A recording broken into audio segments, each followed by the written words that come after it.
خۆشەویستی ڕۆژێن داویەیەن کورسە هاوینەیە زمانی کوردینە لە ناوەندە کولتوری و هونەری یا ڤەژینە مەریوانێ. بەهارەکە دروست نیسن ئەو ناوەند هەر ساڵ چەندین خوڵان ji bo du astên temenên zarokan û mazinan bi sê şêwazên soranî, kormancî û hewramî birêve dibe.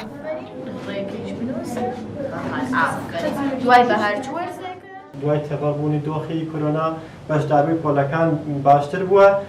ئەگەر سەرنج بدەین بەشداربووی خەڵک لە وەزعیەتێکی ئاوا بۆ زمانی کوردی ئەو شتە نییە کە پێویستە و بە گوێرەی پێویست خەڵک بەشداری بکات. هەرچەند لە ناو شارە لە فەزای واقعیدا ڕێژێکی کەم بەشداربوومان هەست، بەڵام خۆشبەختانە لە فەزای مەجازیدا کەسانێک خۆڕسکەم کارە دەکەن، لە شوێنێک جۆرە جۆرەکانم کارە ئەبینرێت. Vejîn û encûmen û fêrgehên erke girtine stûyê xwe ku nedibû ji bo wan bêhête bicêhiştin. Mafî xwendin û nûsî bi zimanî dayîkiyan e. Bi zimanî dayîkiyan. Xwendin bi zimanê dayîkê mafekê bingehînê hemû mirovekê ye. Lê li Rojhilatê Kurdistanê ew mafe nehatiye dabînkirin.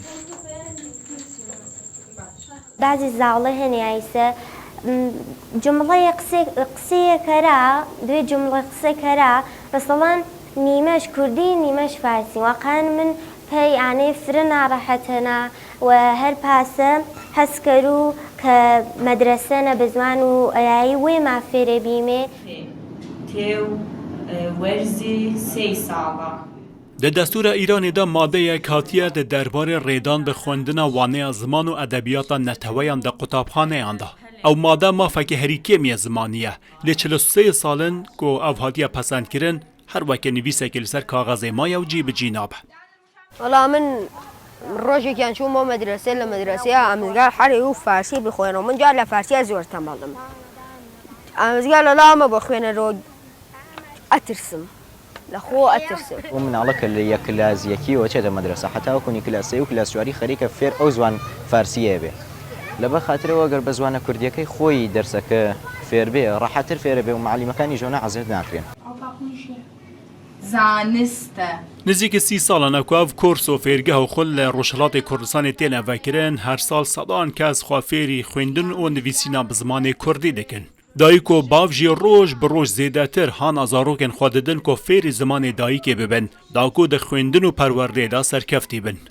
بە ضرورەت دەزانم هەر مناڵێ بەر لە هەرچی زوانە زوان دایکی فێر بێ یانە زوان کوردی زوان دایکی ئێشە لە بەر هەرچێشتا بێ حتا مناڵە من کابراوێنە مناڵەکەی فێر زوان ئینگلیسیەکە من گەرەکەم نیە مناڵەکەم ئینگلیسی فێر بێ من وەختێ مناڵەکەم کوردی نەزانێ ئینگلیسیم بۆ چی ئاسڵن Beşdarîkirin di piraniya wan xul û korsan da bê beramber e. Xerceke wisa nîne, ege xercek hebe jî sîmbolîk e. Hin kes hene ku xwebexşana dem û şiyanên xwe hemûyê datînin ji bo ku divê rêyê da zimanê Kurdî biparêzin. Tinê çawarxweniya wan jê li xelkê ev e ku bişandina zarokên xwe û çûne nava wan xulan da piştgiriya hewlên wan bikin.